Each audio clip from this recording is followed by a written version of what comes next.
vou voltar a falar sobre o acidente com um casal nos bancários que estava de moto e foi atingido por um carro em alta velocidade. O motorista do carro, o André, ele se apresentou à polícia. Não conversou com a nossa equipe, quis se resguardar, e o advogado dele foi quem conversou conosco. E a gente acompanha agora o que disse o advogado, a versão do cliente dele sobre o que aconteceu na madrugada desta segunda-feira. Olha só. O André, ele se apresenta de forma espontânea. André é um garoto de 21 anos de idade, nunca teve nenhum problema com a justiça.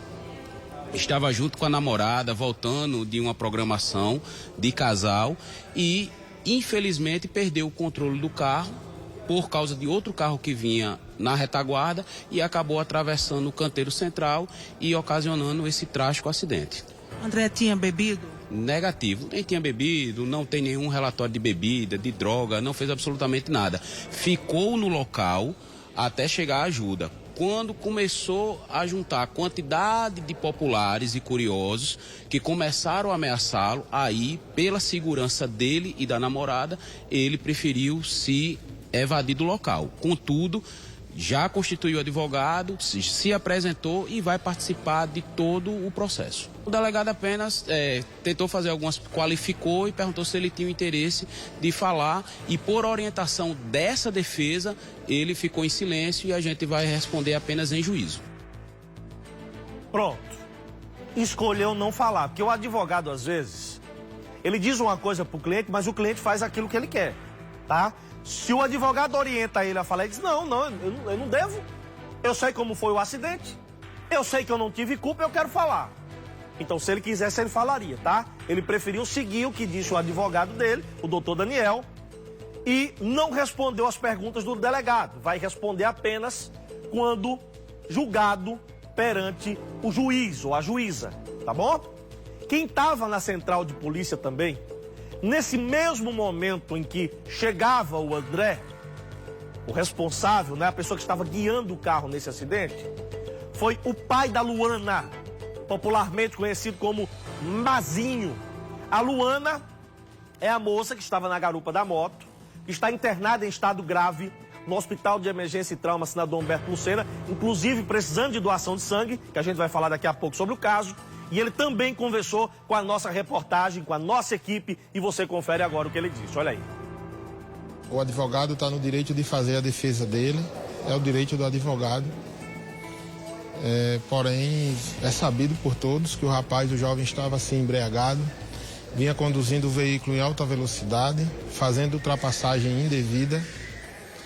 O vídeo em si mostra e cabe à autoridade policial pegar filmagens da área para confrontar com o fato, com o que aconteceu. Aí veja só, minha gente, o que foi que aconteceu durante o programa Correio Verdade, hoje à tarde aqui na TV Correio. Nós estávamos ao vivo com a nossa equipe. Você escutou agora um trecho que nós resgatamos, a produção do Cidade Alerta, da fala do advogado do André, que é quem estava dirigindo o carro.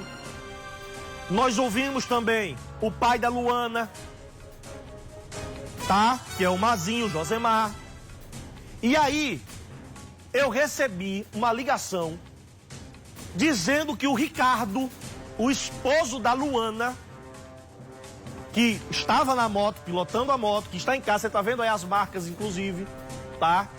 Ele que foi atendido também, logo em seguida liberado, porque teve apenas escoriações, nada grave. Dizendo que o Ricardo estava revoltado e queria falar. Queria falar com a TV Correio com exclusividade, dar a versão dele e contrapor algumas coisas que foram ditas pelo advogado do André. Então, nós enviamos até a casa dele uma equipe que, conversando com o Ricardo, ele pôde dar a versão dele do que aconteceu e você acompanha agora aqui na tela do Cidade Alerta Paraíba. Roda. Eu fiquei revoltado porque muita coisa que ele falou não condiz. Como o que, por exemplo? Com a verdade. Como ele falou que foi um acidente. Para quem viu no vídeo, ali não tem nada de acidente. Quando você pega um carro e anda em alta velocidade, você assume o risco de tirar a vida de alguém. Porque eu vinha com ela, a gente vinha devagar, trafegando na moto, a gente vinha conversando, inclusive, esperando chegar em casa, depois de um dia de descontração na casa da mãe dela. A gente foi, se confraternizou, comeu pizza com a mãe dela, a gente tava indo embora para casa, devagar, conversando numa boa. Quando eu entrei na principal dos bancários, eu olhei para trás, eu só vi um carro vindo. E não era o dele, porque o farol do carro que estava vindo era um farol normal e o dele é farol de LED. Quando eu entrei na principal, fui, sentido Mangabeira, para pegar o José América, a gente mora no Colinas. Aí eu vi o carro que estava atrás da gente, que ligou o pisca-alerta, eu vi pelo retrovisor o carro vindo. Aí eu ainda pensei em deixar o carro passar. Eu até falei com ela, eu disse, amor, tá vindo um carro atrás da gente tá devagar, eu vou pro lado direito pro carro passar. Só que não deu tempo, porque quando eu olhei pra frente, que eu fui olhar para fazer a ultrapassagem, não deu nem tempo, porque quando eu olhei para trás, o carro, eu só lembro do farol do carro dele. Tava visivelmente embriagado. Isso só com exame para provar. A aparência dele era de quem tinha ingerido álcool. E ele só ficou porque o pessoal segurou ele. Tinha um pessoal lá, uns seguranças, e prestaram todo apoio e seguraram ele. Mas ele não ficou por livre e espontânea vontade. Inclusive, depois, quando ele teve a oportunidade, ele causou uma confusão e foi embora, fugiu. Mas ele não, em momento algum, ele chegou para mim para falar alguma coisa, para minha esposa não chegou para falar nada. Ele ficou lá e não falou nada. A gente teve a informação de que no hospital fizeram um exame quando constatou dias de gravidez nela. Aquela cena não sai da minha cabeça, do acidente, de ver ela naquele estado. No momento que eu caí, quando eu percebi que era um acidente, eu só pensei nela. Foi quando eu me levantei e fui correndo ver como ela estava. E não foi fácil me deparar com aquela cena, com ela daquela forma, inconsciente e daquele jeito. Não foi nada fácil mesmo. A brutalidade do impacto foi tão grande, da velocidade que ele vinha, que arremessou ela por cima do carro e arremessou o capacete dela, mesmo travado. Ele era o primeiro filho nosso. E a gente, desde quando a gente se conheceu, a gente nunca se separou. Como eu disse, a minha... Quanto tempo já? Iria completar 5 meses que a gente tá morando junto, no dia do acidente. Primeiramente, a justiça de Deus e a justiça do homem aqui da terra. Porque isso que ele fez com meu filho não foi um atropelamento, foi uma tentativa de assassinato. Ele tentou atropelar o meu filho e a minha nora. São 3 vidas que estão aqui em jogo, minha gente. Filho do meu filho, a vida da minha nora e o meu netinho. Eu peço justiça. Primeiramente a justiça divina, a justiça de Deus. Que ele é soberano. Mas segundo a justiça que do homem aqui da terra. O pai do Ricardo fala no netinho porque foi descoberto no hospital de trauma, através de exames que foram feitos assim que a Luana Vanessa chegou, que ela está grávida. Grávida de dias. Não há informações se ela perdeu o bebê, mas ela está precisando de sangue, viu, gente? E eu quero fazer um pedido a você que está me assistindo agora. Você sabe que não existe sangue sintético, não existe uma outra forma de substituir o sangue, a não ser o próprio sangue, tá? Então, para isso, eu peço a sua doação para Luana Vanessa Souza, tá? Que segue internada, o estado é grave e está precisando muito dessa doação. Se você puder, vá até o Hemocentro da Paraíba, na Avenida Pedro II, e doe, independentemente do tipo sanguíneo, tá? Vou repetir o nome dela, você está vendo aí na tela, Luana Vanessa Souza. Olha só.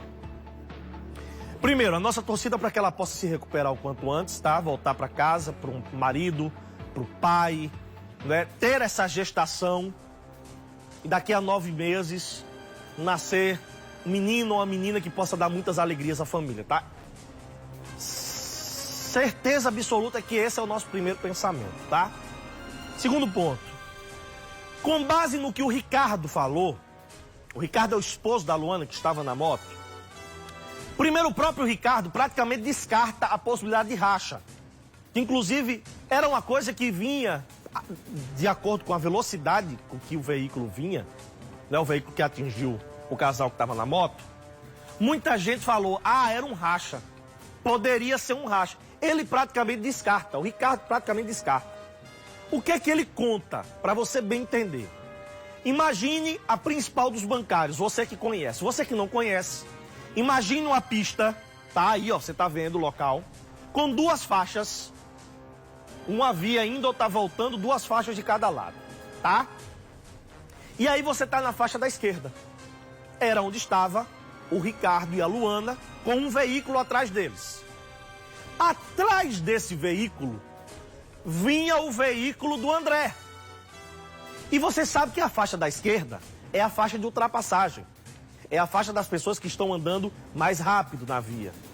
Então, o André estaria atrás desse carro, que estava logo atrás da moto do Ricardo e da Luana, cortando luz, dando sinal para que o carro se afastasse, fosse para a faixa da direita e deixasse o caminho livre para ele seguir. O carro que estava na frente do carro do André, portanto, logo atrás da moto da Luana e do Ricardo, ele começou a cortar a luz para a moto. Ele não saiu da frente. Ele cortou luz. Foi aí que o Ricardo diz, eu estava até conversando com a Luana. O carro tá querendo passar a gente. Eu vou para a faixa da direita. Mas só que não deu tempo. O que dá para entender do que o Ricardo fala é o seguinte. O veículo do André, que bateu na moto, que estava atrás desse carro, ultrapassou o carro pela direita, acelerou e veio para a faixa da esquerda com toda, como se fosse fechar o carro. Talvez com raiva, porque o carro não abriu passagem para eles. E aí não viu que tinha uma moto. E na moto estava o Ricardo e a Luana. Vocês entenderam? Porque foi isso que eu entendi. Pelo menos a versão do Ricardo, da vítima, que estava na moto com sua esposa, a Luana, que está em estado grave. E aí, na hora que ele bate, ele perde o controle do carro, ultrapassa o canteiro central e vai direto para a mão contrária. Esse acidente poderia ter sido muito mais trágico do que já foi. De ter mandado 2 pessoas para o hospital, uma que continua em estado grave. Porque poderia ter pego um carro, uma moto, de frente, no outro lado da via. Tá? No sentido, eles estavam no sentido Mangabeira, e aí no sentido contrário, poderia estar vindo também outro veículo ou outros veículos. Tá? O Ricardo também diz algo muito importante. Ele rebate a versão do advogado do André, dizendo que o André estava com sinais de embriaguez, que havia sido segurado, inclusive, por seguranças de estabelecimentos comerciais que estavam abertos, na principal dos bancários, e que só conseguiu fugir do local porque chegou alguém para dar fuga a ele e ela arrumou uma briga lá, tá? E que em nenhum momento ele pensou ou foi socorrer as vítimas. Ele estava lá como se estivesse esperando alguém para ir buscá-lo. Com relação a essa culpabilidade, quem vai decidir isso é a justiça. O inquérito policial já foi aberto. As causas, as circunstâncias, os porquês, imagens de outras câmeras, de estabelecimentos do outro lado da via, também desse lado, já estão sendo coletadas pela polícia para chegar a uma conclusão. Depois a polícia, encerrando o inquérito, que deve demorar uns 30 dias, remete então à Justiça e ao Ministério Público para que possa pedir ou não a abertura do processo contra o André, que se apresentou hoje, mas repito, não falou nada, absolutamente ao delegado. O delegado perguntou e ele seguiu o que disse o advogado, não respondeu, tá? Mas a gente torce e espera que a Luana saia dessa bem e com vida, com muita saúde, tá?